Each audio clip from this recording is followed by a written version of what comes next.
If Google Calendar is showing error 400, don't worry. In this video, I'm going to walk you through two simple fixes that usually solve the problem fast. This issue is often caused by damaged cookies or by browser extensions that interfere with calendar requests. So we'll clear the calendar cookies first and then test your extensions one by one. If this video helps you out, make sure to hit like and subscribe for more quick troubleshooting guides just like this. Alright, let's fix it. First, open Google Calendar in your browser and stay on the page where the error 400 appears. Now right-click anywhere on the page and choose Inspect. This opens the browser developer tools, which may look a little technical, but don't worry, we only need one section. Once the developer tools open, click the application tab at the top. If you don't see it right away, you may need to widen the panel or look through the tab list. After that, look at the left sidebar and find cookies. Expand it, then select http://calendargoogle.com. This is where Google Calendar stores the site.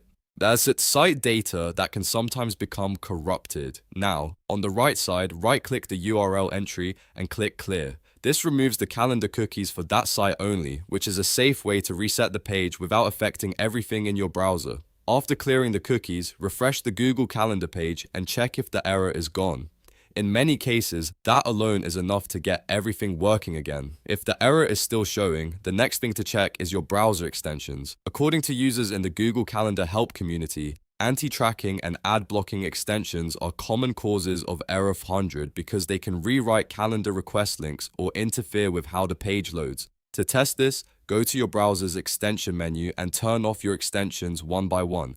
Start with anything related to privacy protection, ad blocking, anti-tracking, script control, or security filtering. If you have something like Bitdefender Anti-Tracker, DuckDuckGo, or a similar extension installed, disable that first and then refresh Google Calendar again. The goal is to find the exact extension causing the problem. If Calendar starts working after you disable one extension, you've found the issue. You can then leave it off, remove it, or adjust its settings so it stops interfering with Google Calendar. If you have a lot of extensions, take your time and test them one at a time instead of turning everything off at once. That makes it much easier to identify the real cause. And if you use multiple browsers, you may want to check whether the issue happens in another browser too, because that can help confirm whether the problem is related to the browser itself or just one extension. So to recap, clear the Google Calendar cookies from the application tab, refresh the page, and if that doesn't work, disable your extensions one by one until you find the one causing the error 400.